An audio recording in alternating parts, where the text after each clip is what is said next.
మంత్రి ప్రజలందరూ టీవీల దగ్గర చూస్తున్నారు. పవన్ కళ్యాణ్ గారు గౌరవ అధ్యక్షుల వారికి హృదయపూర్వక నమస్కారం. నాకు మాట్లాడే అవకాశం ఇచ్చినందుకు గౌరవ ముఖ్యమంత్రి గారికి మీకు హృదయపూర్వక నమస్కారం. నేను గవర్నర్ గారి ప్రసంగానికి మనస్ఫూర్తిగా పార్టీ తరపు నుంచి నా తరపు నుంచి మనస్ఫూర్తిగా దానికి మద్దతు తెలుపుతూ ధన్యవాదాలు తెలియజేసుకున్నాను అధ్యక్ష. ఇక్కడున్న ఎక్కువ మంది చాలా సీనియర్ నాయకులు, మోస్ట్ ఆఫ్ దెమ్. నాకు ఇలాంటి సెషన్స్ ఎలా ఉంటాయో నాకు తెలియదు. ఫస్ట్ టైం నేను అంటే గొడవ ఎలా ఉంటుంది అసెంబ్లీలో నాకు తెలియదు. నాకు చాలా ఆశ్చర్యం కలిగింది ఏంటంటే నేను ఇట్లాంటి గొడవలు టీవీల్లో గతంలో తెలంగాణ నరసింహన్ గారు గవర్నర్గా ఉన్నప్పుడు ఉమ్మడి రాష్ట్రం అప్పుడు గొడవలు చూశాను, టీవీలో చూసామని. అట్లీస్ట్ దానికి ఒక కారణం ఉండిందో ఇంకో 100 విభేదించే పరిస్థితులు ఉన్నాయి. ఇక్కడ విభేదించడానికి ఏముందో నాకు తెలియలేదు. నేను అనుకుంటా ఉన్నా అసలు ఇలా ప్రవర్తించవచ్చా అని, ఇలా చేయొచ్చా అని. అంటే ఇది leaders should lead by example కదా. రాష్ట్రానికి ప్రథమ పౌరులైన గవర్నర్ గారు ఇలా ఈ స్థాయిలో ఉండి ఆయన మర్యాదపూర్వకంగా వచ్చి మన బడ్జెట్, మన రాష్ట్ర విధానాలని ఆయన ప్రవేశపెట్టి మాట్లాడుతూ ఉంటే గౌరవించే విధానం ఇదేనా అని అనిపించింది. సో నేను మనోహర్ గారితో మాట్లాడుతాను, మా సహచరులను, మంత్రి మన సివిల్ సప్లైస్ మినిస్టర్ గారితో. నా రూల్ బుక్ మేమిద్దరు మాట్లాడుకుంటే rules of procedure and conduct of business in Andhra Pradesh legislative assembly ఏంటి సార్ ఇలాగే మాట్లాడేస్తారంటే దాంట్లో చూపించాను. చాప్టర్ 5లో when the house assembles under article 175 176 of the constitution, every member shall maintain the dignity and the solemnity of the occasion before, during or after the governor's address and shall not obstruct or interrupt the address in any manner. Maintenance of dignity and salinity at governors address అనేది చాలా స్పష్టంగా ఈ rule బుక్లో ఉంటే మనమే రూల్స్ని implement చేయాల్సిన వాళ్ళం.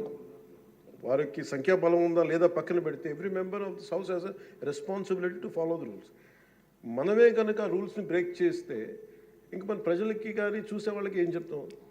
నాకు చాలా కాలం క్రితం నేను అప్పుడప్పుడు మనోహర్ గారిని అడుగుతూ ఉంటాను, సార్ అసెంబ్లీలో ఇక్కడ ఏమి గొడవలు జరిగినా ఎందుకు కేసులు పడవని, ఇక్కడ ఏమి మీకు కొట్టుకో. ఇది నాకు చాలా కామన్ మ్యాన్ ఒక ఇష్యూ, ఒక ఇంక్విజిటివ్నెస్. అండ్ నాకు పార్లమెంట్లో గొడవ జరిగినప్పుడు ఏమి అవ్వేంటి ఇబ్బంది పెట్టేస్తారు ఏంటంటే ఇక్కడ అవేమి ఉండవు, ఇక్కడ ఇట్స్ ఫ్రీ ఫర్ ఆల్ అన్నట్టుగా మాట్లాడితే then we have more responsibility. మన మీద రూల్స్ పెట్టలేదు అంటే ఏం కేసులు పెట్టమండి. ఇదే కనుక నిన్న వాళ్ళు చేసిన గొడవే కనుక గవర్నర్ గారి మీద ఆయన సుప్రీంకోర్టు జస్టిస్గా ఉన్నప్పుడు ధైర్యం చేయగలరా, కళ్ళల్లో చూడగలరా?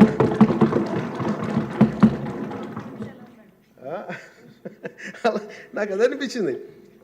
అంటే గౌరవించాల్సింది పోయి ఈ విధానం ఏంటనిపించింది. నిన్న టీవీ వాళ్ళని అడిగారు, మీరు వీళ్ళ వైసీపీ నాయకులు ఇలా మాట్లాడారు కదా, మీ ఇదేంటి అని. YCP synonym for ruckus. అంటే గొడవకు కానీ బూతులు కానీ వాళ్ళు పర్యాయ పదం అయిపోయారు. అంటే నిన్న చూసిన గొడవ జరిగిన తర్వాత నాకు నిజంగా అనిపించింది, గౌరవ ముఖ్యమంత్రి గారు అన్ని సంవత్సరాలు వాళ్ళు ఎలాగా వాళ్ళ తట్టుగా నిలబడ్డారో ఆయనకి హ్యాట్స్ ఆఫ్ తెలియజేస్తారు.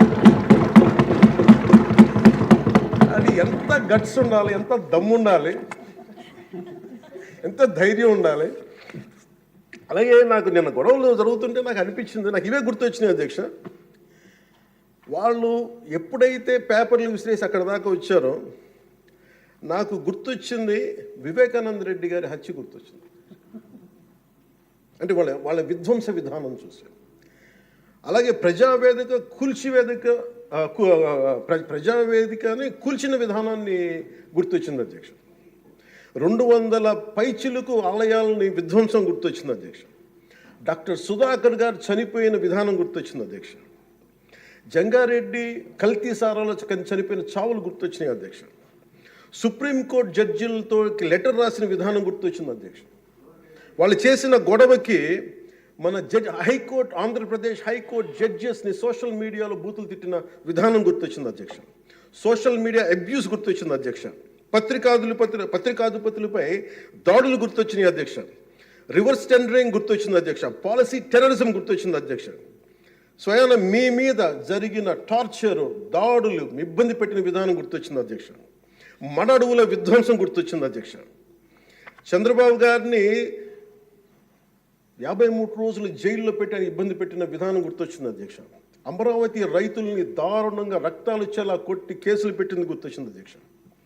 తిరుపతి కల్తీ లడ్డులు గుర్తొచ్చినాయి అధ్యక్ష. అబ్యూస్ ఆన్ విమెన్ గుర్తొచ్చింది అధ్యక్ష. మన కళ్ళ ముందు వీళ్ళు విధ్వంసం తెలియజేస్తూ ఉన్నారు. వీళ్ళు ఈ స్థాయిలో ఇక్కడ ప్రవర్తిస్తే దానికి సంబంధించి బయట ఇట్లాంటి గొడవలు జరుగుతాయి అధ్యక్ష. ఇది మారాలి అని చెప్పి మనం మాట్లాడితే ప్రజలు మనకి ఈ రోజున ఇంత అత్యధిక బలంతో మనల్ని ఇక్కడ నుంచోబెట్టారు అధ్యక్ష, ఇక్కడ కూర్చోబెట్టారు మనందరినీ.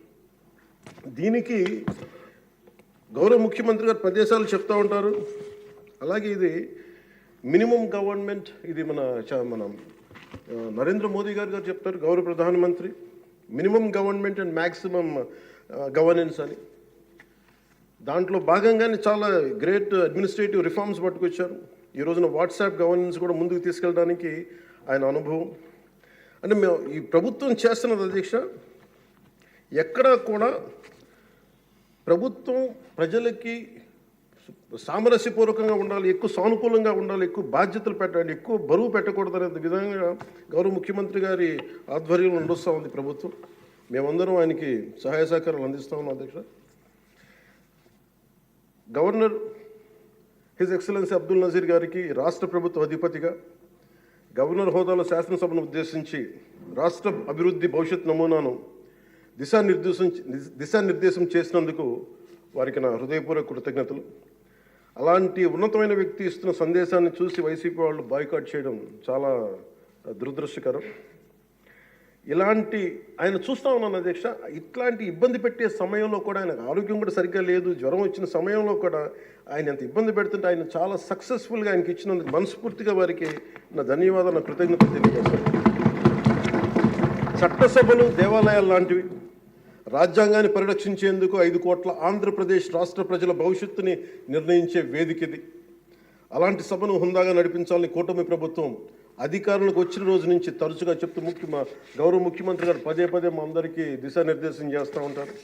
గతంలో కూడా మొదటి రోజు కూడా వారికి ఎట్లా రావాలి పెడితే లేదు మనం ఇబ్బంది పెట్టొద్దు, వాళ్ళకి 11 సీట్లు వచ్చినా కానీ పాపం వారికి ఇవ్వాల్సింది గౌరవం వాళ్ళకి ఇద్దామని చెప్పి ఏ రోజు కూడా ఇబ్బంది పెట్టి గబుక్కుని ఒక మాట అంటుంటే గౌరవ సభ్యులు కొంతమంది ఇక్కడి నుంచి అలా చెయ్యొద్దు, అలా మాట్లాడకండి అని అందరినీ చాలా సున్నితంగా మందలించారు ఆయన. ఇట్లాంటి ఉన్నప్పుడు వాళ్ళు ప్రవర్తించే విధానం చాలా బాధ అనిపించింది. మేమందరం 164 మంది సభ్యులు చాలా బాధ్యతగా వ్యవహరిస్తున్నాం అధ్యక్ష. భవిష్యత్తులో కూడా రాజ్యాంగ పరిరక్షణ, రాష్ట్ర ప్రజల సంక్షేమం, రాష్ట్ర సమగ్ర అభివృద్ధి జయంగా వ్యవహరిస్తామని సందర్భంగా గవర్నర్ గారికి శాసనసభ వేదికగా తెలియజేస్తాం. నిన్న సభలో గందరగోళం సృష్టించి సభ నుండి వెళ్ళిపోయిన 11 మంది ఎమ్మెల్యేల పార్టీకి సంబంధించిన ఎమ్మెల్సీ ప్రవర్తనని ఖండిస్తూ ఇందులో ఆ తప్పు లేనప్పటికీ కూడా గవర్నర్ గారికి ప్రభుత్వం తరఫున క్షమాపణ తెలియజేస్తాను అధ్యక్ష. గౌరవ శాసనసభ స్పీకర్ శ్రీ అయ్యన్న పాత్రుడి గారికి, సభలో ఆసీనులై ఉన్న గౌరవ ముఖ్యమంత్రి శ్రీ నారా చంద్రబాబు నాయుడు గారికి, మంత్రివర్యులకు, శాసనసభ్యులకు, శాసనమండలి సభ్యులకు, అలాగే సభ నుంచి వెళ్ళిపోయిన వైసీపీ సభ్యులకు కూడా నా హృదయపూర్వక నమస్కారం. అధ్యక్ష, మేము ఆర్థిక ఇబ్బందులు పడుతున్న రాజధాని ఇచ్చి కూడా రాజధాని నిర్మించుకోలేని రాష్ట్రంలో గత ప్రభుత్వం రాజధానిపై నిర్మాణం దృష్టి పెట్టకుండా 3 ముక్కలాట ఆడింది. అభివృద్ధి కుంటుపడింది, ఆర్థిక స్థిరత్వం కోల్పోయింది. ఈ కారణంగా పెట్టుబడులు మందగించాయి, అధికార దుర్వినియోగం, క్షీణించిన శాంతి భద్రతలు, మౌలిక సదుపాయాలు, కల్పన వైఫల్యం కారణంగా రాష్ట్రం తీవ్ర సంక్షోభంలో వెళ్ళిపోయింది. ఇలాంటి సమయంలో గౌరవ ముఖ్యమంత్రి శ్రీ నారా చంద్రబాబు గారి నాయకత్వంలో ఆయన ఈ సవాళ్ళను అధిగమిస్తూ ప్రభుత్వాన్ని స్థాపించాం. ఇప్పుడు ఆర్థిక, సామాజిక, సాంస్కృతిక, విద్య, ఆరోగ్య, పర్యాటక, పర్యావరణ మరియు మౌలిక సదుపాయాల అభివృద్ధి లక్ష్యంగా ప్రాంతాల వారి సమగ్రమైన అభివృద్ధి ప్రణాళికతో ముందుకు వెళ్తున్నాం. ఎన్నికల ముందు పరిస్థితులు చూసాం. సాంత్వన ఓదార్పు కావాల్సిన రాష్ట్రానికి ఈ రోజున వాళ్ళు బాధ్యతారాహిత్యం మనకి చూసాం. గత కొంతకాలంగా రాష్ట్రం ఆర్థిక సుస్థిరత కోల్పోయిన ధర్మిలా తిరిగి నారా చంద్రబాబు గారి నాయకత్వంలో పునర్జీవం వైపు అడుగులు వేస్తున్న కీలక సమయం అది. అదేవిధంగా ప్రభుత్వంలో పారదర్శకత, జవాబుదారీతనం తీసుకురావాలనే ఉద్దేశంతో పంచాయతీరాజ్ శాఖలో అవినీతికి ఎటువంటి తావు లేకుండా ఉద్యోగుల బదిలీల కార్యక్రమం చేపట్టడం జరిగింది అధ్యక్ష. గ్రామ పంచాయతీలో ఘనంగా జాతీయ వేడుకలు జరుపుకోవాలనే ఉద్దేశంతో స్వాతంత్ర గణతంత్ర దినోత్సవాల వేడుకలను ఖర్చులను పెంచి పంచాయతీలకు అందించడం జరిగింది. ప్రభుత్వం అధికారంలోకి వచ్చిన వెంటనే ఒకే రోజు 13,326 గ్రామ సభలు నిర్వహించి ప్రపంచ రికార్డు సాధించామన్న ఈరోజు తీసుకున్న నిర్ణయాలను చిత్తశుద్ధితో అమలు చేసేందుకు పల్లె పండుగ పేరుతో కార్యక్రమం రూపొందించి 3 నెలల కాలంలో సంక్రాంతి పండుగ నాటికి రాష్ట్ర వ్యాప్తంగా ప్రతి గ్రామంలో రోడ్లు నిర్మించే చర్యలు తీసుకున్నాం అధ్యక్ష. కేంద్ర ప్రభుత్వం గ్రామీణ అభివృద్ధి శాఖ ఆధ్వర్యంలో ప్రతిష్టాత్మకంగా నిర్వహించే మహాత్మా గాంధీ జాతీయ ఉపాధి హామీ పథకం ద్వారా విడుదలవుతున్న నిధులను పూర్తి స్థాయిలో సద్వినియోగం చేసుకుంటూ అభివృద్ధి కార్యక్రమాలకి వినియోగం చేస్తూ కేంద్ర ప్రభుత్వం చేత ప్రశంసలు అందుకుంటున్న విషయాన్ని సందర్భంగా మీకు తెలియజేస్తాం అధ్యక్ష.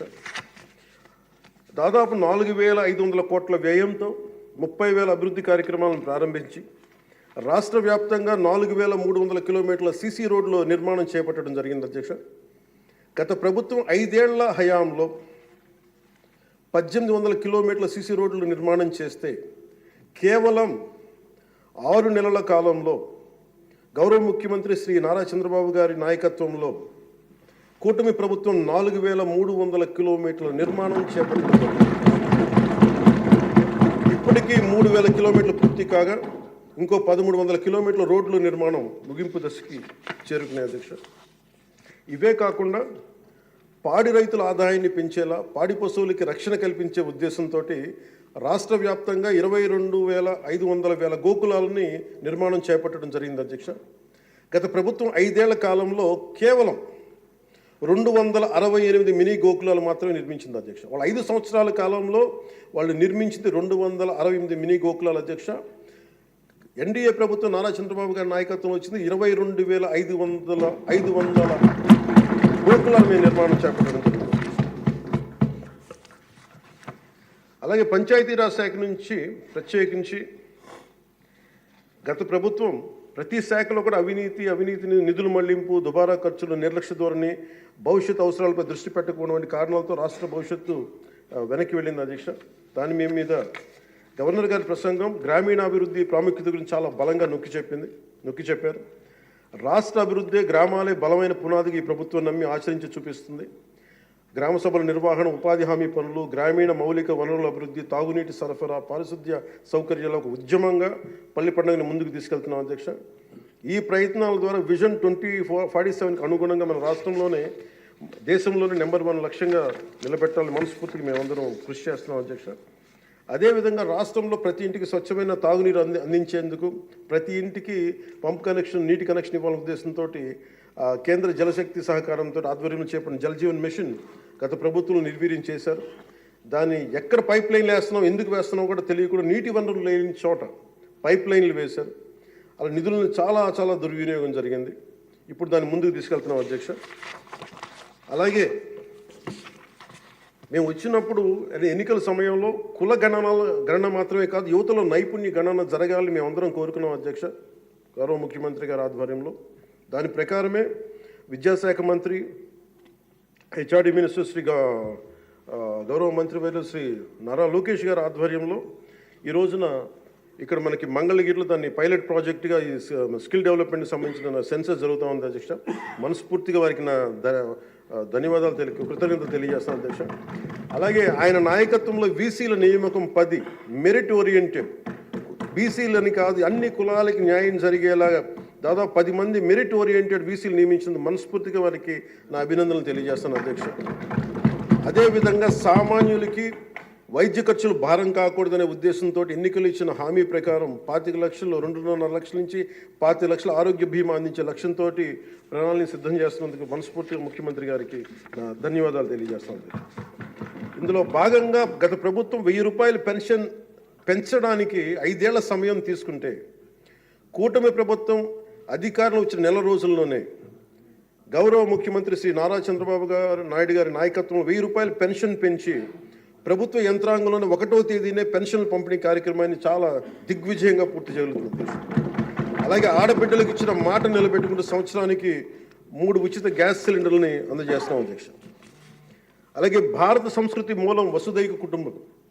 ప్రకృతితో మనుషులతో పాటు సకల చరాచర జీవజాలం చెట్లు పరిరక్షించుకోవాలనే లక్ష్యంతో అటవీ పర్యావరణ శాఖ దృఢ సంకల్పంతో పనిచేస్తున్న అధ్యక్ష.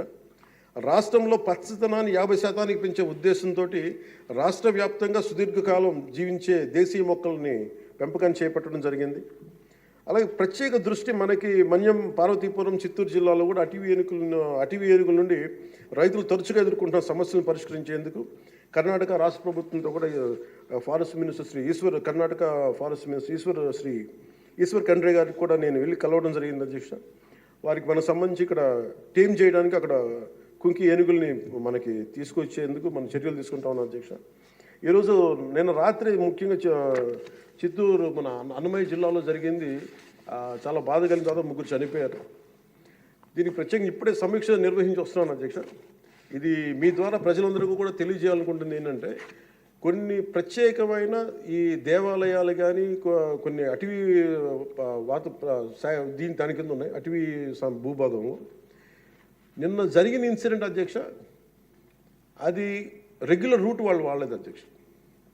ముఖ్యంగా ఫారెస్ట్ డిపార్ట్మెంట్ చెప్పింది ఏంటంటే, మీరు షార్ట్ కట్ కోసం ఎక్కడైతే ఏనుగులు ఉంటాయో అటు సైడ్ వెళ్ళారు అధ్యక్ష. ఆ వెళ్ళిన వ్యక్తి కూడా గతంలో అతని మీద రెడ్ శాండర్స్ స్మగ్లింగ్ చేసే వ్యక్తి, అతను నాకు తెలిసి ఈ రూట్ అని చెప్పి దాదాపు 30 మందిని తీసుకెళ్ళండి అధ్యక్ష. అందుకని చిన్న ఏనుగు ఉంటే ఒక గొన్న ఏనుగు లాంటిది, దాన్ని అది చూసి దాన్ని పంపించేయడానికి అరిస్తే మిగతా పెద్ద ఏనుగు వచ్చి దాడి చేసిన అధ్యక్ష.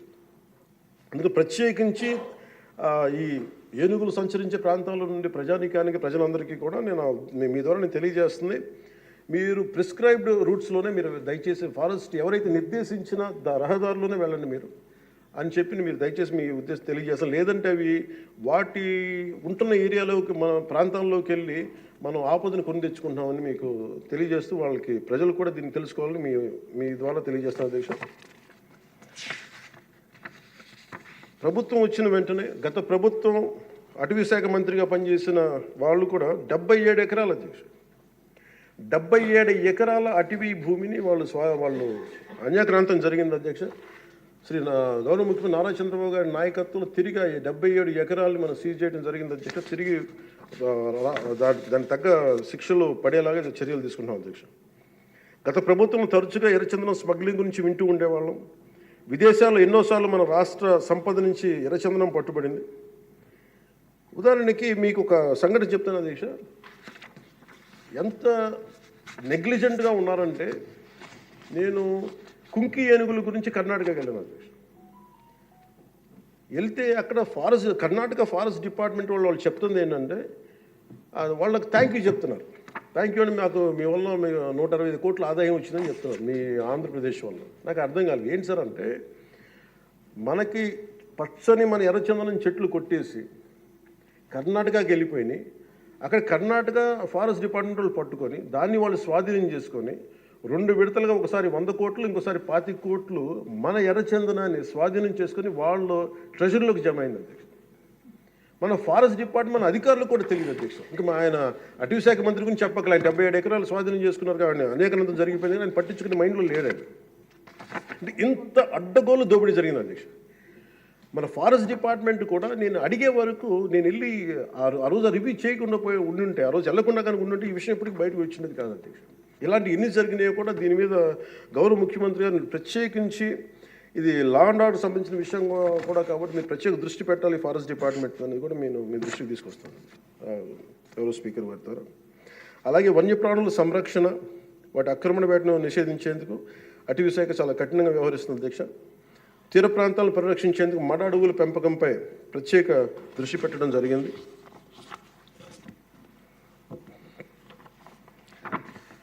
గౌరవ ముఖ్యమంత్రి గారికి దాదాపు ఒక 2 నెలల క్రితం వారి దృష్టికి వెళ్ళిన అధ్యక్ష, వారి దృష్టికి కొన్ని విషయాలు తీసుకొచ్చాను. గత ప్రభుత్వం గత 5 సంవత్సరాల కాలంలో చాలా మీకు తెలుసు ఉత్తరాంధ్ర ప్రాంతంలో గిరిజన ప్రాంతాల్లో అసలు డోలీల ద్వారా పేషెంట్స్ని తీసుకొచ్చి అంబులెన్స్ వెళ్ళలేని గ్రామాలు ఉన్నాయి, రోడ్లు లేని గ్రామాలు ఉన్నాయి.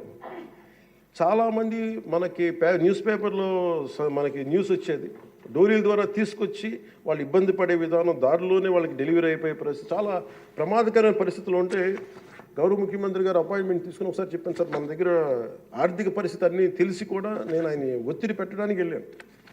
సార్ మీరు ఇట్లా ఉంది పరిస్థితి అంటే ఆయన అడ్మినిస్ట్రేటివ్ శాంక్షన్ ఒక 35 కోట్లు ఆ రోజున పెద్ద మనసుతో ఇచ్చారు అధ్యక్ష.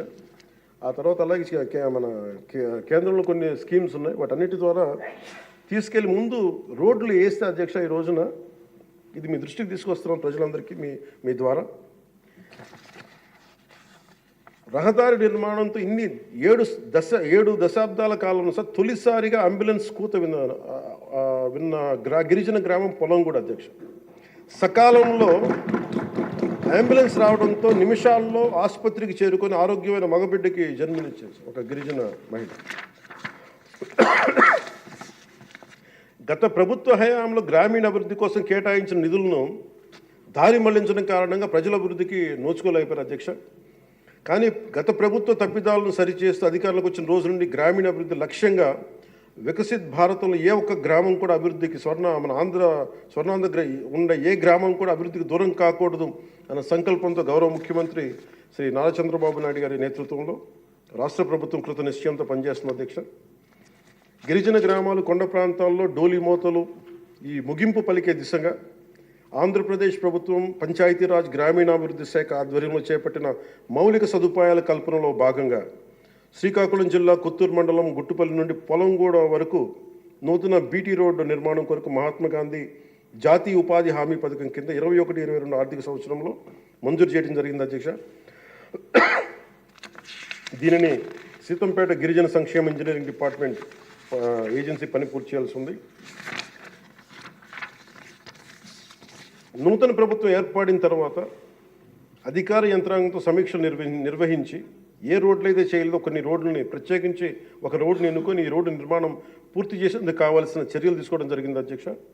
2024 డిసెంబర్ నెలలో 2.5 కిలోమీటర్ల బీటీ రోడ్డు నిర్మాణం మొదలుపెట్టి 2025 జనవరి నెలాఖరు నాటికి ఈ నిర్మాణం పూర్తి చేయడం జరిగింది అధ్యక్ష. ఇది వేరువేరు మండలాలు, జిల్లాలు కలిపేందుకు ఈ మార్గం ఉపయోగపడటం వల్ల పొలంగూడని సీతంపేటకు వచ్చేందుకు దాదాపు 25 కిలోమీటర్ల ప్రయాణ దూరం తగ్గింది అధ్యక్ష. రోడ్డు నిర్మాణ కారణంగా 23 ఫిబ్రవరి 2 రోజుల క్రితం 25 నాడు తొలిసారిగా ఇందాక మీకు చెప్పినట్టుగానే అంబులెన్స్ కూతురు గ్రామ ప్రజలు విన్నారు అధ్యక్ష. పురిటి నొప్పులతో బిడ్డకు జన్మనిచ్చేందుకు ఇబ్బంది పెడుతున్న శ్రీమతి సవర సబియాక అనే గిరిజన సోదరి గిరిజన సోదరి మహిళ ఈ నూతన రహదారి మీదుగా నిమిషాల వ్యవధిలో హిరమండలంలోని ప్రాథమిక ఆరోగ్య కేంద్రానికి తీసుకురావడం జరిగింది అధ్యక్ష. చాలా మగబిడ్డకి జన్మనిచ్చారు. ఈ రహదారి ఏర్పాటు ద్వారా 6 గిరిజన గ్రామాలకు సంబంధించిన 1260 మంది డోలీ మోతల కష్టాలని నారా చంద్రబాబు నాయుడు గారి నాయకత్వంలో ఈ రాష్ట్ర ప్రభుత్వం తీర్చింది అధ్యక్ష. ప్రత్యేకించి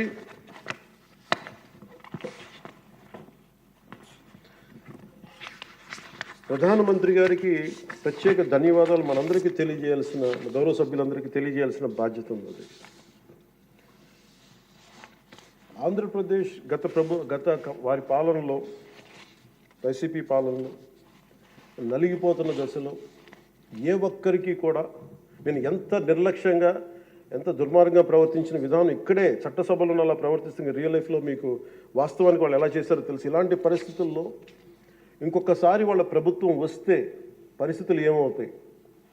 దాదాపు సుదీర్ఘ 4 దశాబ్దాల అనుభవం ఉన్న ఆయన్నే, గౌరవ ముఖ్యమంత్రి గారిని 53 రోజులు జైల్లో పెట్టి యువ నాయకులు, ఐటీ మంత్రివర్యులు వారు నారా లోకేష్ గారిని కూడా జైల్లో పెట్టడానికి ఇబ్బందులు పెట్టి ప్రయత్నాల్లో మనకి అచ్చెన్నాయుడు గారు, గౌరవ మంత్రి అచ్చెన్నాయుడు గారిని ఇబ్బంది పెట్టిన విధానం ఇక్కడ మొదటి మీరు వచ్చినప్పుడు ఎంతమంది ఇబ్బంది పడ్డారు అంటే మొత్తం దాదాపు 90% హౌస్ చేతులు ఎత్తారు అధ్యక్ష ఆ రోజున. అలాంటి పరిస్థితుల నుంచి నేను కోరుకుంది ఒకటే అధ్యక్ష, ఆ రోజున ఆంధ్రప్రదేశ్ 5 కోట్ల మంది ప్రజలకి మేము అండగా ఉండాలి, దానికి ఏమి చేయాలని చెప్పి ఎక్కడా కూడా ఓట్లు చీలకూడదని చెప్పిన తర్వాత చెప్పితే నన్ను తిట్టు లేదు అధ్యక్ష, అందరూ తిట్టారు. కానీ ఈరోజు నాకు ఆనందం ఏముందంటే అధ్యక్ష, ఈ రోజున గౌరవ ప్రధానమంత్రి నరేంద్ర మోదీ గారి దృష్టికి తీసుకెళ్ళి, కేంద్ర నాయకత్వానికి తీసుకెళ్ళి ఆ రోజున మాకు ఇది కావాలి, మీరు చెయ్యాలి అని చాలా ఇంపాసిబుల్ టాస్క్లు అడిగాం అధ్యక్ష ఆ రోజున. ముఖ్యంగా విశాఖ స్టీల్ ప్లాంట్ అధ్యక్ష, విశాఖ స్టీల్ ప్లాంట్ అధ్యక్ష మీకు తెలిసిందే ఇది.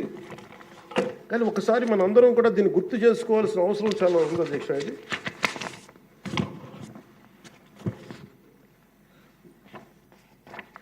1966 అక్టోబర్లో విశాఖ ఉక్కు ఆంధ్రుల హక్కు అనే నినాదంతో రాష్ట్ర వ్యాప్తంగా ఉద్యమం మొదలైంది. దాదాపు ఉద్యమంలోకి యువత విద్యార్థులు పూర్తి స్థాయిలో వచ్చారు. 1966 నవంబర్ 1వ తేదీన రాష్ట్ర వ్యాప్తంగా నిరసనలు చేపట్టారు. లాఠీ చార్జీలు, కాల్పుల్లో 32 మంది చనిపోయారు అధ్యక్ష. వీటిలో ఒక బిగ్ లిస్ట్ ఉంది అధ్యక్ష, 32 పేర్లు. ఉదాహరణ కొన్ని పేర్లు చెప్తున్నా అధ్యక్ష. టి సన్యాసిరావు, అంజూరి అప్పారావు, తంగిళ్ళ సత్యం, పోలినేని ఏసయ్య, మస్తాన్, హబీబుల్లా రెహమాన్, బాలమురళీకృష్ణ, సాంబశివరావు, పరాంకుశ్ దాస్, తెలంగాణ జగిత్యాల నుంచి సాయిరెడ్డి, కాకినాడ నుంచి బాబురావు గారు కానీ, ఇలా పీలేరు, ఆదిలాబాద్, వరంగల్, పలాస, ఉమ్మడి రాష్ట్రం నుంచి ఇంతమంది చనిపోయారు అధ్యక్ష. ఇది ఒక ఇంపాసిబుల్ టాస్క్ అధ్యక్ష. దీనిని ప్రైవేటీకరణ జరిగిపోతుంది అని అంటే ఎంత బలమైన ఇబ్బందులు పెట్టారంటే అధ్యక్ష. ఆ రోజున ఈ రోజున కూర్చోబెట్టి వీళ్ళు చాలా ఎక్కువ మాట్లాడుతూ ఉన్నారు. వీళ్ళు ఆ రోజున 21 జనవరి 27న విశాఖ ఉక్కు పరిశ్రమలో పెట్టుబడుల ఉపసంహరణ డిస్ఇన్వెస్ట్మెంట్ కేంద్రం ప్రకటన చేశారు అధ్యక్ష. ఆ రోజున వీళ్ళు మద్దతు పలికారు అధ్యక్ష. వైసీపీ నాయకులు మద్దతు పలకటమే కాకుండా వాళ్ళు కూర్చొని మమ్మల్ని అందరినీ ఇరకాటంలో పెట్టాలని. అలాంటి పరిస్థితుల్లో నేను మా నాయకులు మనోహర్ గారు వెళ్ళాం అధ్యక్ష ఢిల్లీకి.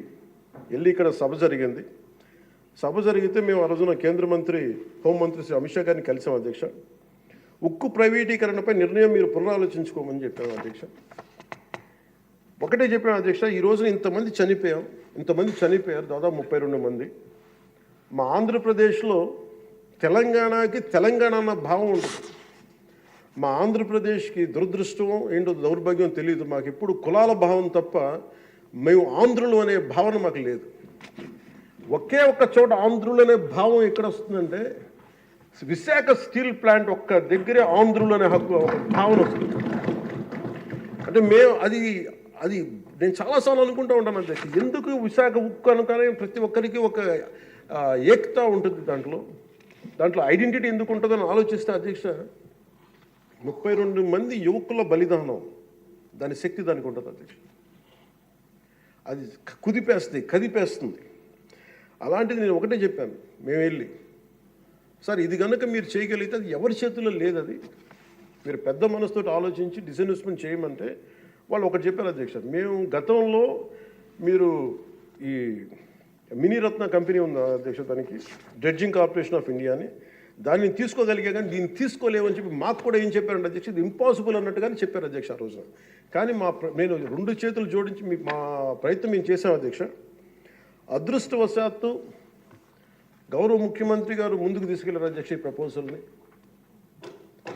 చాలా బలంగా తీసుకెళ్లారు ఆయన. అదే ప్రభుత్వం నిన్న అంత గొడవ చేసిన నాయకులు నిన్న వాళ్ళు ఏం చేశారంటే అధ్యక్ష, గతంలో దానిని స్టీల్ ప్లాంట్ని ప్లాట్గా ముక్కలేసి అమ్ముకోవడానికి సిద్ధపడిపోయారు అధ్యక్ష. Really it's a shame. నేను మొన్న స్టీల్ ప్లాంట్ సంఘాల నాయకులు నా దగ్గరికి వస్తే అడిగాను, ఆ రోజున మీరు అంత గోల చేశారు కదా, మీరు మేము ఉన్నప్పుడేమో ఇంత గోల చేస్తారు, గౌరవ ముఖ్యమంత్రి గారు ఉన్నప్పుడేమో ఇంత మీరు చాలా ప్రజాస్వామ్యం ఇంత గోల చేస్తారు, ఆ రోజు అతను ఉంటే ఒక్కళ్ళు నోరెత్తిపోయారంటే కొడతారని భయమా మీకు అన్నాను కామ్గా. అంటే ఇలాంటి పరిస్థితుల నుంచి ఈ రోజున మన స్టీల్ ప్లాంట్కి డిస్ఇన్వెస్ట్మెంట్ని ఆపి తిరిగి పెట్టుబడులు తీసుకొచ్చినందుకు మనకి భారతదేశ ప్రధానమంత్రి శ్రీ నరేంద్ర మోదీ గారికి ప్రత్యేక ధన్యవాదాలు తెలుపుతున్నాను.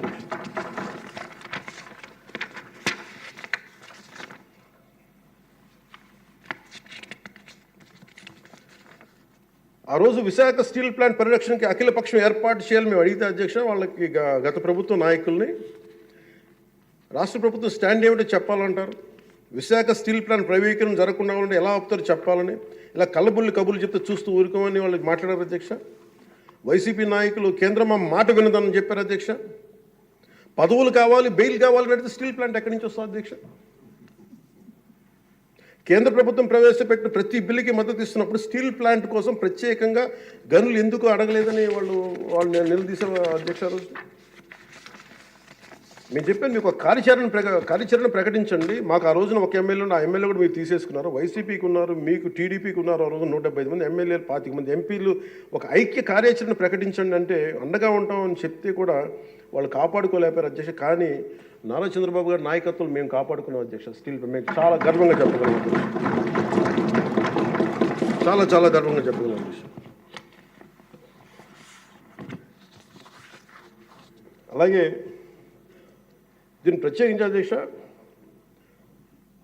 ప్రధానమంత్రి గారికి మన సభ నుంచి అందేలాగా ఆంధ్రప్రదేశ్ మన అమరావతి మన క్యాపిటల్ దగ్గర నుంచి వెళ్ళేలాగా అక్కడికి అందేలాగా వారికి నా కృతజ్ఞతలు తెలియజేస్తాను అధ్యక్ష. I take this opportunity to express my wholehearted gratitude to Honorable Prime Minister Sri Narendra Modi ji for his unwavering trust in the Andhra Pradesh government and for extending the immense support in every aspect of state development. मैं इस अवसर पर माननीय प्रधानमंत्री श्री नरेंद्र मोदी जी को आंध्र प्रदेश सरकार पर भरोसा दिखाने और विकास में सहयोग देने के लिए अपना आभार व्यक्त करता हूं. The Polavaram project, Adhyaksha, these are key things. One is Polavaram project. The central government stood by us. That is, number one is Polavaram project, the lifeline of Andhra Pradesh. The Polavaram project is crucial for irrigation, resolving the drinking water crisis across the state. Under the previous regime, the project faced severe neglect with less than 10% of the work completed, leading to unnecessary cost escalations and delays due to reverse tendering. After forming the new government, Honorable CM Sri Nara Chandrababu Naidu Garu reassessed the project status and sought central support.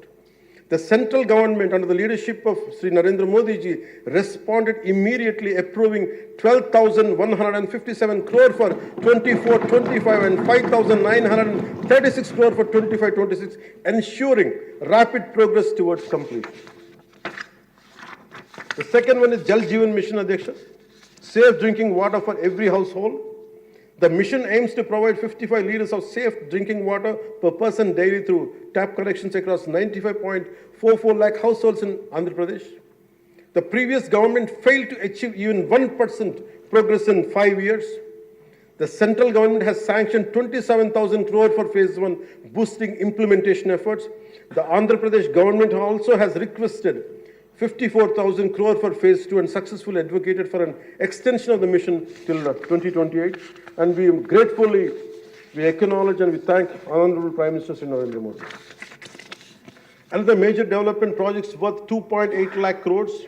On June 7th, from Visakhapatnam, Honorable PM Sri Narendra Modi ji inaugurated and announced 2,08,548 crore worth of development projects, including a Visakha railway zone, for strengthening and connectivity and boosting regional transportation, green hydrogen hub and bulk drug park, positioning Andhra Pradesh as an industrial leader, Chris City in Krishnapatnam industrial area, Tirupati district, enhancing economic opportunities, various national highway and railway projects improving infrastructure and connectivity, Urvakal industrial corridor driving employment generation in Rayalaseema region and reducing migration.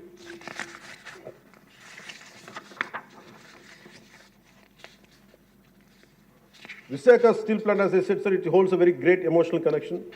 I'm grateful to Honorable PM for understanding and allocating funds for additional supporting, increasing its financial support from 620 crore to 8,620 crores for 24-25 and 3,295 crore for 25 and 26, ensuring its revival and profitability. We are grateful to Honorable PM Narendra Modi.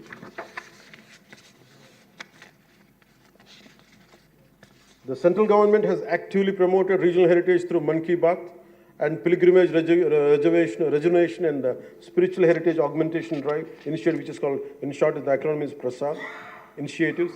Andhra Pradesh Wooden Toys Tableau won a national award at the Republic Day Parade, bringing national recognition to our Andhra Pradesh craftsmanship.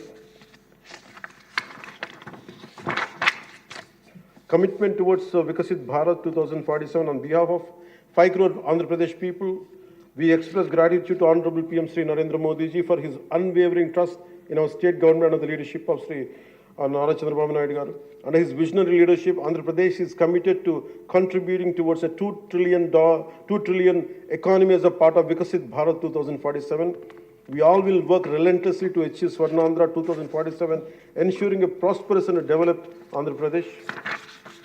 Employment generation through Narega, the central government has allocated 5,621 crore under wage component and 3,233 crore under material component through Narega, which has generated 22.04 crore working days and provided employment to 73.27 lakh laborers, ensured 100 days of assured employment for 3.23 lakh families. Development of Amaravati and building a world-class capital. The YCP government neglected the construction of Amaravati and misused and diverted central funds, leading to uncertainty and loss of investor confidence. Due to the lack of stable government and clear policies, many international companies refrained from investing in Andhra Pradesh. The newly formed NDA government is committed to developing Amaravati as a world-class capital under the leadership of Sri Nara Chandrababu Naidu garu. So for this, central government has sanctioned 15,000 crore and assured continued support for timely completion of the capital. This will not only accelerate the state's growth, but also attract top global companies, creating a strong and economic and industrial ecosystem in the state of AP.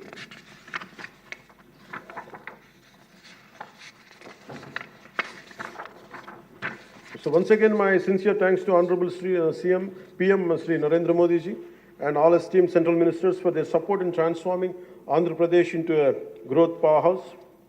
एक बार फिर आंध्र प्रदेश को विकास महाशक्ति में बदलने में उनके समर्थन के लिए माननीय प्रधानमंत्री श्री नरेंद्र मोदी जी और सभी सम्मानित केंद्रीय मंत्रियों को मेरा हार्दिक धन्यवाद। ఈ మాటలు మీకు చెప్పి సెలవు తీసుకున్న అధ్యక్ష, ముఖ్యమంత్రి శ్రీ చంద్రబాబు నాయుడు గారి సలహాలు సూచనలతో మేమందరం ముందుకెళ్తున్నాం అధ్యక్ష. అదేవిధంగా ఎన్ని ఆర్థిక ఇబ్బందులు ఉన్నప్పటికీ ఎన్నికల్లో ఇచ్చిన హామీలని చిత్తశుద్ధిగా చేసేలాగా నిరూపించుకుని మనకు పూర్తి చేసేలాగా ఒక్కొక్క అడుగు వేస్తూ రాష్ట్ర ప్రభుత్వం పనిచేస్తూ ఉంది. అయితే 5 ఏళ్ల కాలం పాటు అభివృద్ధికి దూరమైన రాష్ట్రాన్ని ఎలాగైనా సరే గాడిలో పెట్టాలి, యువతకు ఉపాధి అవకాశాలు కల్పించాలి, ప్రజలకి కనీసం మౌలిక సదుపాయాలు కల్పించాలి, రైతు కన్నీరు పెట్టిన రాష్ట్రంగా ఆంధ్రప్రదేశ్ను తీర్చిదిద్దాలి, రాష్ట్రంలో శాంతి భద్రతలు పరిరక్షించాలి, 2047 నాటికి స్వర్ణాంధ్రప్రదేశ్ సాధించి వికసిత్ భారత్లో $2 ట్రిలియన్ ఎకానమీగా అవతరించి కీలక పాత్ర పోషించాలని ఆకాంక్షిస్తూ ఈ రాష్ట్రం అడుగులు వేస్తున్న అధ్యక్ష.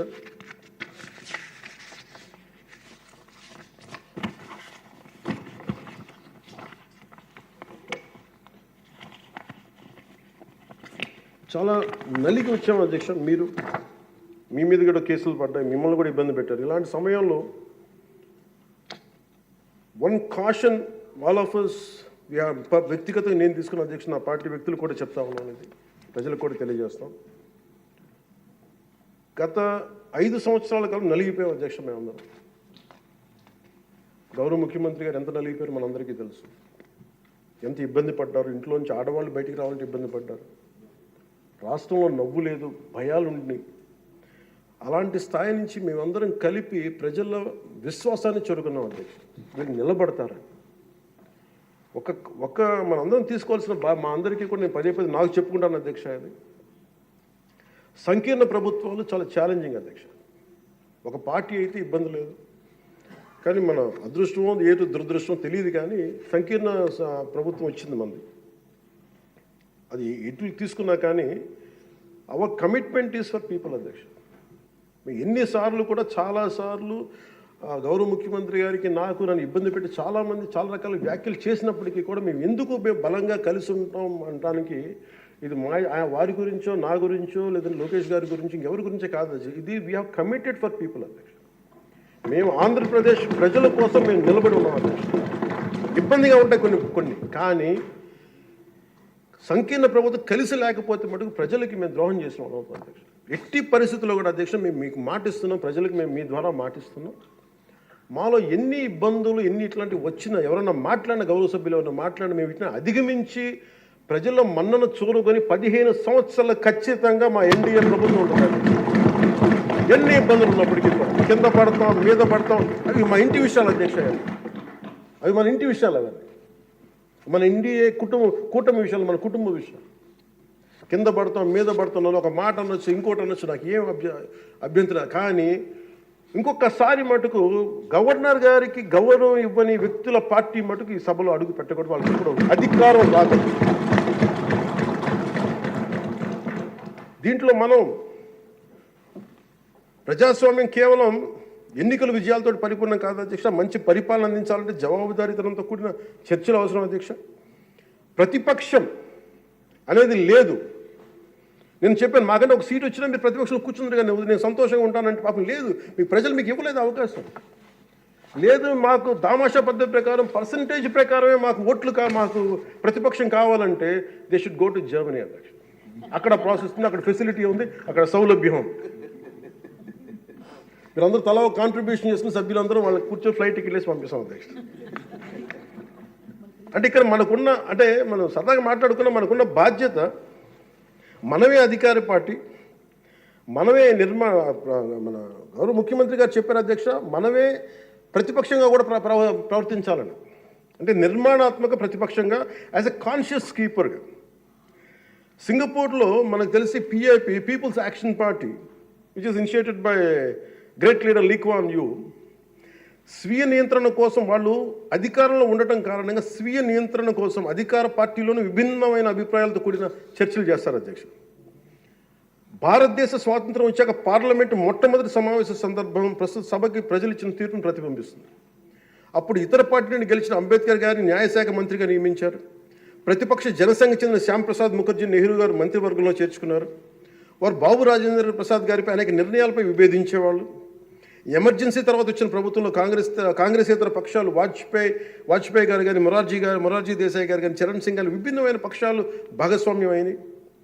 నేటి ఆంధ్రప్రదేశ్ పరిస్థితి స్వాతంత్రం సిద్ధించిన తర్వాత లేక ఎమర్జెన్సీ తర్వాత దేశ పరిస్థితిని గుర్తు చేస్తున్న అధ్యక్ష. రెండో ప్రపంచ యుద్ధంలో కూడా బ్రిటన్కి జాతీయ ఐక్యత అవసరమైనందున లేబర్ పార్టీ నాయకుడు అట్లీ చర్చిల్ సంకీర్ణ మంత్రివర్గంలో మంత్రి అయ్యారు. మా పార్టీ, మా కూటమి పాత తరం విలువలతో కూడిన రాజకీయం చేస్తాం అధ్యక్ష. అందుకు ఈ ఇబ్బందుల్లో మేము నిలబడతాం. ఈ దేశ ఇలాంటి విపత్కర పరిస్థితుల్లో నేషనల్ రీకన్సిలియేషన్ క్యాబినెట్ అని అన్ని పక్షాలతో క్యాబినెట్ ఫామ్ చేస్తారు అధ్యక్ష. ఇప్పుడు మన రాష్ట్రంలో ఉన్నది స్టేట్ రీకన్సిలియేషన్ క్యాబినెట్ అని చెప్పొచ్చు అధ్యక్ష. ప్రతిపక్షంగా ఉండాల్సిన వాళ్ళు ముఖం చాటేస్తున్న ఈ సందర్భంలో అధికార పక్షం ప్రతిపక్షం కూడా మేమే అధ్యక్ష. ఇది ఒక్కోసారి మాలో మేము ఉదాహరణకి టీటీడీలో ఒక తప్పు జరిగింది అధ్యక్ష. చిన్నది పాలనా ఇష్యూ, అది కొన్ని ప్రాణాలు కోల్పోయి ఆ రోజు నేను వాళ్ళందరికీ వెళ్ళి క్షమాపణ చెప్పాను అధ్యక్ష. దేనికంటే ఇది నాకు సంబంధం లేదు అని అనుకోవడం కాదు. మా సభ్యులు ఉన్నారు అక్కడ మన తిరుపతి. ఎందుకు క్షమాపణ చెప్పారంటే అధ్యక్ష, బాధల్లో ఉన్న వాళ్ళకి, ప్రాణాలు కోల్పోయిన వాళ్ళకి మనం తగ్గి మీ బాధలో మనం తిరిగి ప్రాణాలు తీసుకురాలేము అధ్యక్ష. కానీ మేము ఉన్నాం మీ బాధలను పంచుకోవడానికి. ఏదో కొంత ఊరట చెప్పకపోతే అధ్యక్ష, అది మనందరం తప్పు చేసిన వాళ్ళు అవుతుంది అధ్యక్ష. మనం ఆ రోజున తప్పు చెప్పకుండా ఉండి ఆ రోజు మనకి సారీ చెప్పకుండా కనుక ఉండింటే అధ్యక్ష, వాళ్ళని బలం చేసిన వాళ్ళు అవుతాం, వాళ్ళు బలం పెంచిన వాళ్ళు అవుతాం అధ్యక్ష. ఎట్టి పరిస్థితుల్లో కూడా 11 సభ్యులుండి వాళ్ళు ఇంకా ఇంత గోల చేయగలుగుతున్నారంటే వాళ్ళకి ఒకటి పెరిగితే ఎంత గోల చేస్తారో మనం అందరం కూడా ఆలోచించాల్సిన అవసరం ఉంది. సో మన విభేదాలు విభేదాలు ఉంటాయి. తల్లికి పుట్టిన బిడ్డలకి విభేదాలు ఉంటాయి. మనందరం రకరకాల పార్టీల నుంచి వచ్చాం, రకరకాల పరిస్థితులు. కానీ మనందరం కమిట్మెంట్ ఫర్ ఎ వికసిత ఆంధ్రప్రదేశ్, స్వర్ణ ఆంధ్రప్రదేశ్. గౌరవ ముఖ్యమంత్రి గారు ఎందుకు నాకు అంత గౌరవం అంటే, ఒక పార్టీ నడపడం ఎంత కష్టం నాకు తెలుసు అధ్యక్ష.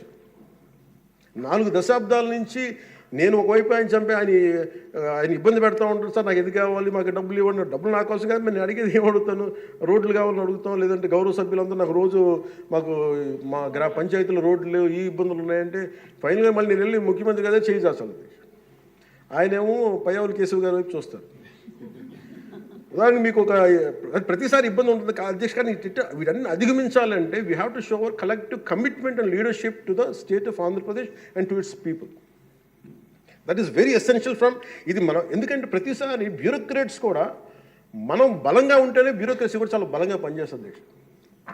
అందుకే బ్యూరోక్రసీ కూడా కూర్చోబెట్టి వాళ్ళు వింటలేదు అనడానికి వీళ్ళు ఉండరేమో అని అనుకుంటే మటుకు వాళ్ళు కూడా వదిలేస్తారు అధ్యక్ష. అందుకని మన commitment for people should be very strong and should we have to show hour great resilience. అందుకని నాకు మనందరం కూడా ఇబ్బందులు ఉన్నా కానీ ఒక మాట అనుకుందాం, చేద్దాం, కానీ మన commitment for people should not waiver, not even inch. That's what I believe in అధ్యక్ష. ఇది మీ దృష్టికి ఒకటే తీసుకొచ్చి ముగిస్తాను అధ్యక్ష. కంఠంలో ప్రాణం ఉన్నంత వరకు we will work for the state development, state prosperity for people of Andhra and we die for the nation.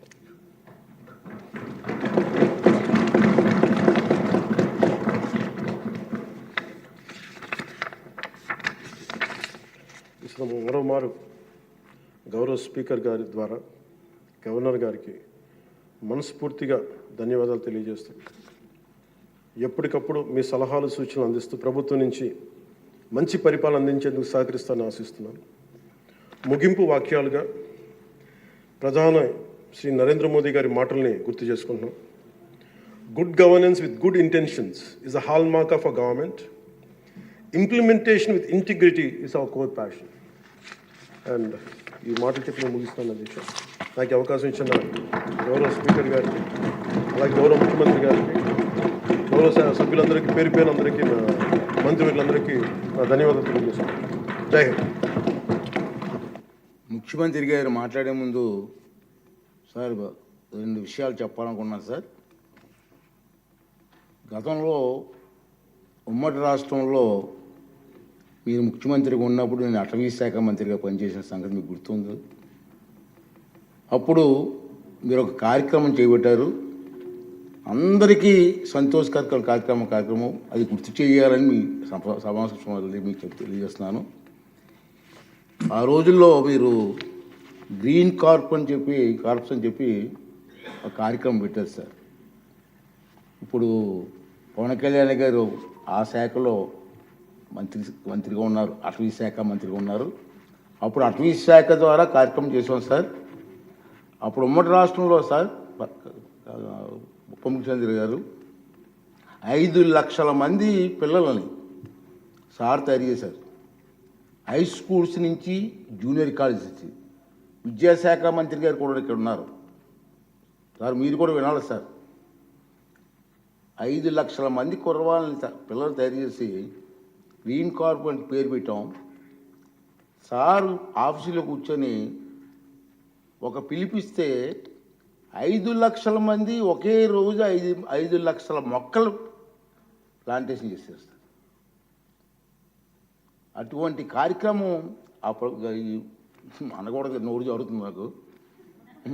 ఈ ప్రభుత్వం వచ్చిన తర్వాత కనుమరుగైపోయింది సార్.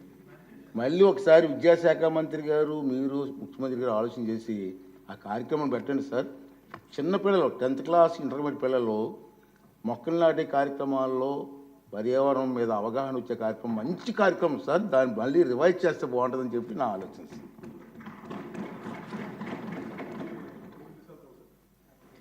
కాదు, ఏది అడిగినా డబ్బులతో ముడిపడదు సార్. నా భయం ఏంటంటే గతంలో ఒక సినిమా ఉంది సార్, జల్సా అని. దాంట్లో హీరో పాత్రధారి ఫ్రెండ్స్ ఎవరు వచ్చినా డబ్బులు అడిగితే ఆ వార్డ్రోబ్ ఉంది, ఆ వార్డ్రోబ్లో చొక్కా ఉంటుంది, ఆ చొక్కాలో డబ్బులు అడిగి తెచ్చుకోండి. సో ప్రతిసారి వెళ్ళను, ఒక్కో ఫ్రెండ్ అడిగితే డబ్బులు కట్టి అక్కడ తెచ్చుకోండి. ఒకసారి ఉంగరం తీసుకుంటూ ఉంటారు. 3 సార్లు అయిపోయి 5వ సారి కూడా వచ్చిన తర్వాత అసలు ఎవరైతే చొక్కా పోయి అతను బయటకు వస్తాడు. ఏముంది ఆ చొక్కా దాంట్లో బొక్క తప్ప ఏముంది దాంట్లో. మాకు ఇబ్బంది ఏముందండి అధ్యక్ష, ఇది మేము ఏదన్నా అడుగుదామంటే వీళ్ళు ఖజానాన్ని లూటీ చేసి వెళ్ళిపోయారు అధ్యక్ష. వాళ్ళు ఎందుకు ఫేస్ చేయలేకపోతున్నారంటే మన మీద కోపం కాదు, మనల్ని ఫేస్ చేయలేక, మన ద్వారా ప్రజల్ని ఫేస్ చేయలేక. సో మాకు ఉన్న నమ్మకం ఏంటంటే గతంలో కూడా మీరు తీసుకొచ్చింది గౌరవ ముఖ్యమంత్రి చెప్పారు అధ్యక్ష, హరితవనం అది మేము తిరిగి రివైవ్ చేస్తాం అధ్యక్ష. ఈసారి ఒక యూనిక్ సొల్యూషన్తో పట్టుకుంటాం. మనకి మొక్కలకు కానీ వీటికి దేనికి సంబంధించిన సరే మన ముఖ్యమంత్రి మీరు కంప్లీట్ సొల్యూషన్స్ అండి మీరు ఏమనుకున్నారని చెప్పి మీరు గౌరవ అధ్యక్షులు గారు చెప్పింది దీన్ని ఖచ్చితంగా ముందుకు తీసుకెళ్తాం అధ్యక్ష. దీన్ని నాకు భయం ఏంటి, కొత్త ప్రపోజల్ తీసుకెళ్తే మీరు ఎకనామిక్ సొల్యూషన్ కూడా ఒక ఫైనాన్షియల్ వే అవుట్ కూడా పట్టుకొచ్చి నాకు చెప్పండి తప్ప మొత్తం కూర్చొని నా మీద డమ్ చేయకనే ఉంది.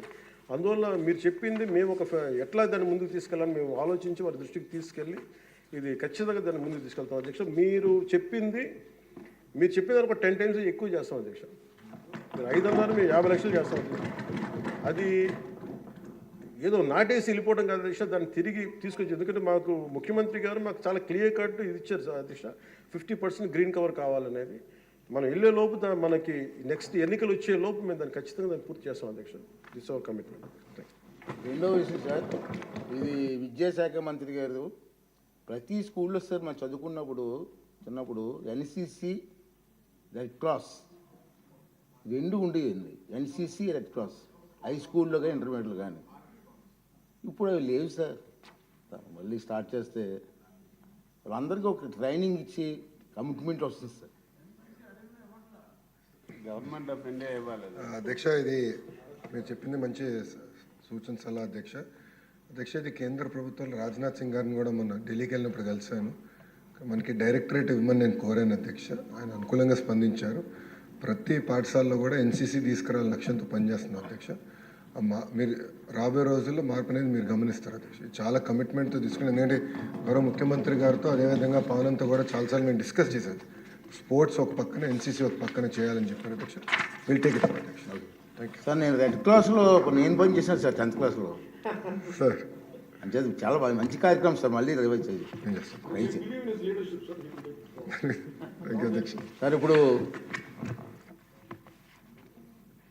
ధన్యవాద తీర్మానంపై జరిగిన చర్చకు ఇప్పుడు ముఖ్యమంత్రి గారు జవాబు చెప్పవలసిందిగా కోరుతున్నారు.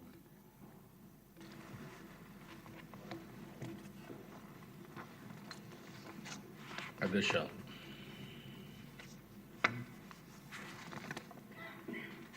నిన్నటి నుంచి మనం బడ్జెట్ సమావేశాలు